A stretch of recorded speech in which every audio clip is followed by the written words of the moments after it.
Allahu Ekber.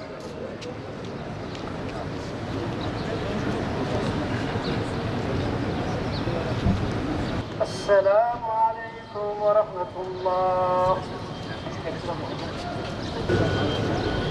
Allahu Ekber.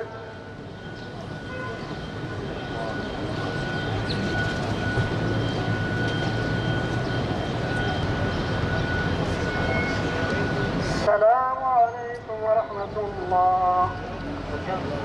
Niyet ettim gıyabi cenaze namazını kılmaya uydum hazırlan imama. Allahu Ekber.